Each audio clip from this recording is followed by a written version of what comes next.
Halo, buat Anda yang bekerja di layanan publik, laporan dari masyarakat itu kan ibaratnya makanan sehari-hari. Tapi pertanyaannya adalah, apa kita sudah menanganinya secara profesional dan akuntabel? Yuk kita bedah bareng-bareng panduan penting ini. Coba deh, kita mulai dari pertanyaan ini. Kenapa? Karena di balik setiap lembar laporan, ada individu, ada kebutuhan, dan yang paling penting, ada hak yang dipertaruhkan. Jadi, apa sih dampak sesungguhnya saat sistem kita gagal merespons? Ini bukan sekedar cerita karangan loh, ini skenario yang sangat mungkin terjadi. Bayangin, ada keluarga yang butuh banget kakak darurat. Mereka udah ajukan, tapi sunyi senyap, nggak ada jawaban. Sebulan lewat, dan gara-gara itu mereka jadi nggak bisa akses layanan penting lainnya. Ini bukti nyata bagaimana satu kelalaian administratif bisa berdampak langsung ke hak-hak paling dasar warga.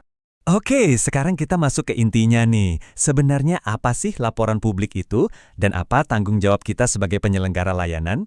Jadi, kita sering kan dengar istilah maladministrasi. Apa sih artinya? Gampangnya gini, itu terjadi kalau sebuah institusi publik gagal bekerja sesuai aturan. Entah itu karena melanggar prosedur, sengaja menunda-nunda tanpa alasan yang jelas, atau kualitas pelayanannya, ya gitu deh, di bawah standar yang seharusnya. Nah, ini nih poin krusialnya. Kalau kita balik lagi ke kasus kakak tadi, ini bukan cuma soal dokumen yang terlambat kan? Ini bisa jadi soal hak seorang anak untuk dapat akta lahir, hak sebuah keluarga untuk dapat bantuan sosial, atau bahkan hak untuk mengakses layanan kesehatan. Dampaknya tuh real banget. Nah, yang menarik di sini, umpan balik dari publik itu nggak melulu soal komplain loh. Penting banget buat kita bisa bedain. Ada yang bentuknya kritik, ada saran yang bisa jadi ide brilian buat inovasi, ada pengaduan, aspirasi, bahkan sekedar konsultasi. Semuanya ini penting dan butuh respon yang beda-beda. Dengar kata regulasi kadang bikin kita ngerasa kaku ya, kayak diancam. Coba deh kita ubah cara pandang ya. Anggap aja ini bukan ancaman, tapi justru semacam peta atau GPS yang ngebantu kita untuk memberikan layanan terbaik dan akuntabel. Dan landasan hukumnya itu kuat banget loh. Ada undang-undang pelayanan publik yang memang mewajibkan kita punya mekanisme pengaduan. Ada UU Ombudsman yang mengatur pengawasannya, bahkan sampai perpresnya juga ada. Jadi ini semua bukan sekedar imbauan, tapi memang kewajiban hukum untuk menjamin hak warga.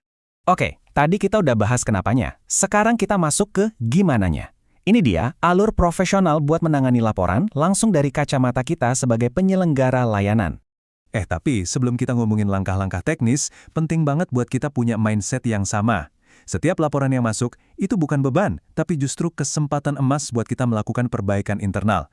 Dan yang paling penting, selalu pegang prinsip praduga tak bersalah. Prosesnya harus objektif. Nah, ini dia alurnya. Ada 6 langkah utama, mulai dari pencatatan yang rapi, investigasi yang adil, memberikan jawaban yang jelas kepada pelapor, sampai dokumentasi yang lengkap untuk pertanggungjawaban. Setiap langkah ini penting banget biar prosesnya terstruktur dan bisa dipertanggungjawabkan. Langkah-langkah tadi udah bagus, tapi ada satu prinsip lagi yang bikin prosesnya benar-benar adil buat semua orang. Namanya prinsip GDSI. Apaan tuh GDSI? Itu singkatan dari Gender, Equality, Disability, dan Social Inclusion. Intinya, prinsip ini ngingetin kita kalau masyarakat itu kan macam-macam ya. Jadi mekanisme pengaduan kita juga harus bisa diakses dan peka sama kebutuhan teman-teman disabilitas, perempuan, lansia, dan kelompok rentan lainnya. Nah, ini pertanyaan buat kita renungkan bareng-bareng.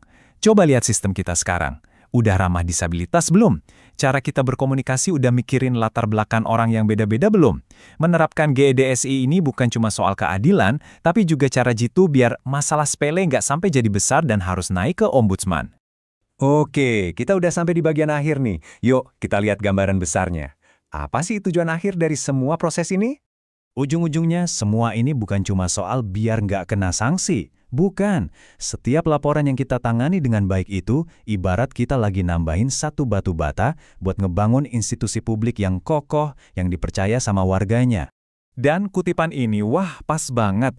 Pengawasan, baik dari dalam maupun dari luar, tujuannya itu bukan buat nyari-nyari salah, tapi buat mastiin rasa keadilan itu beneran ada di setiap layanan yang kita berikan.